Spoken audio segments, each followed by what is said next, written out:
Talvez você não saiba ou não lembre, mas a cannabis é uma planta bem antiga e a sua verdadeira história permanece um pouco misteriosa.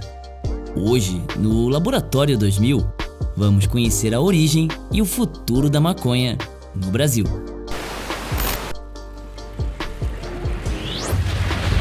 Cannabis é um gênero de plantas com 3 variedades principais de espécies: a Cannabis sativa, a Cannabis indica e a Cannabis ruderalis.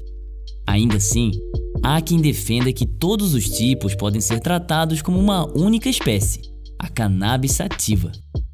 O termo sativa, por sinal, vem do latim e significa cultivado ou plantado. Por isso, várias plantas que você conhece muito bem possuem a palavra sativa em seu nome científico, como a alface, a rúcula e até o arroz. A planta também é conhecida como cânhamo, ou hemp em inglês. Essa é uma variedade da espécie Cannabis sativa que é cultivada especificamente para o uso industrial de seus produtos derivados, como papel, roupa, plástico, tinta e até combustível. O cânhamo é, possivelmente, uma das primeiras plantas a serem cultivadas pelos seres humanos.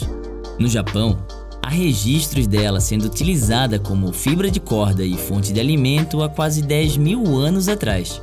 Mas e a maconha? A marihuana, Mary Jane ou Beck?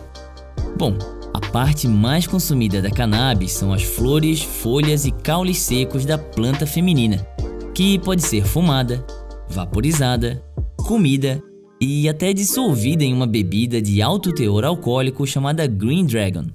A maconha tem efeitos mentais e físicos, deixando a pessoa para cima ou chapada, além de aumentar o humor e a fome. Os efeitos começam a aparecer logo após alguns minutos quando é fumada e em cerca de 30 minutos quando cozida e ingerida, durando cerca de 3 ou 4 horas. É a droga ilegal mais utilizada no mundo, e os países com maior uso entre adultos são a Zâmbia, os Estados Unidos, o Canadá e a Nigéria. Mas qual a origem da maconha? Quando o ser humano descobriu que fumar essa planta deixava doidão?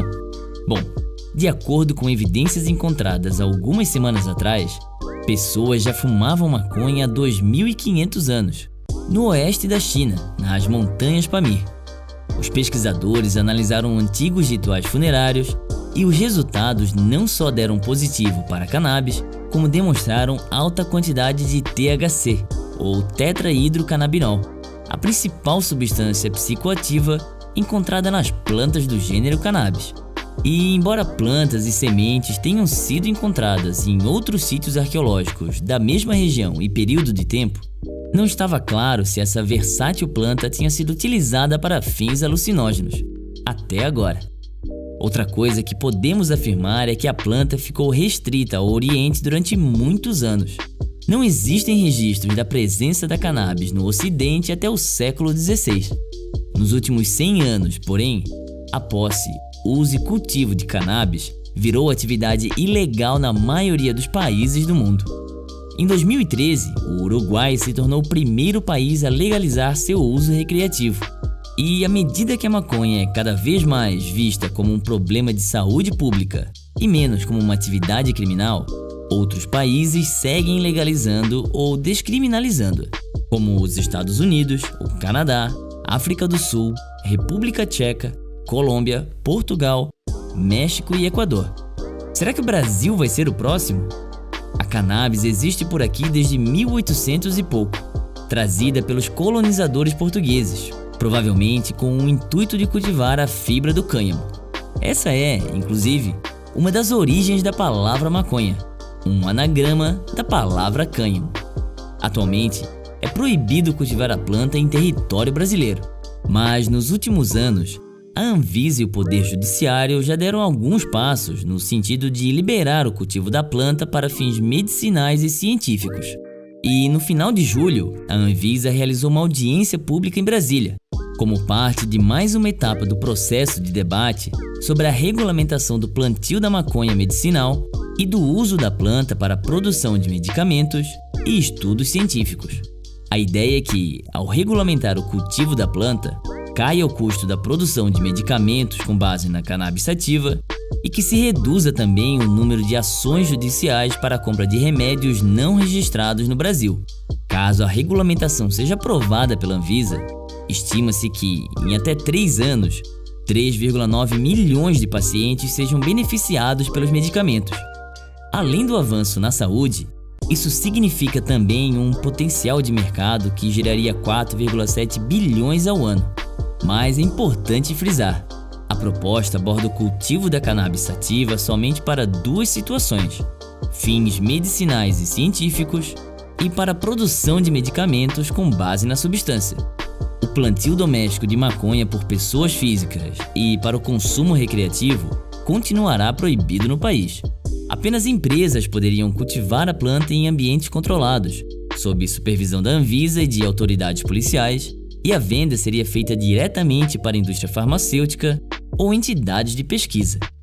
A consulta pública da Anvisa continua em aberto até o dia 19 de agosto, mas além do atual presidente já ter declarado ser contra, uma recente pesquisa realizada em 29 países indica que os brasileiros estão entre os mais conservadores quando o assunto é a legalização da maconha, tanto para o uso recreativo como medicinal. A questão é que pacientes que sofrem de diversas doenças podem se beneficiar demais com essas mudanças nas regras, entre eles os que têm esclerose múltipla, autismo e dores crônicas oncológicas. Porém, é importante tomar cuidado quando o assunto é maconha e saúde, pois existem muitos mitos por aí. Alguns são inofensivos e não passam de curiosidade, como o senso comum de que a planta índica te deixa chapado enquanto a sativa deixa ligadão, mas outros podem ter sérias consequências. É comum, por exemplo, o seu uso como tratamento para a ansiedade. Porém, usar um remédio sempre que sente algo não é bem o que um médico recomendaria. Os efeitos colaterais do uso prolongado não são muito claros, mas podem incluir dependência e diminuição da capacidade mental quando utilizada regularmente durante a adolescência. Não existem, porém, evidências de que a cannabis possa contribuir com doenças cardiovasculares, pulmonares ou aumentar o risco de câncer. Mas é importante notar que a fumaça da maconha contém milhares de compostos químicos, assim como a fumaça do tabaco, e mais de 50 substâncias cancerígenas. Além disso, a fumaça da cannabis também é inalada mais profundamente que a fumaça do tabaco. Um estudo recente descobriu que o consumo de cannabis durante a gravidez duplica o risco de parto prematuro, bem como aumentam as chances de deslocamento da placenta, uma rara porém séria complicação.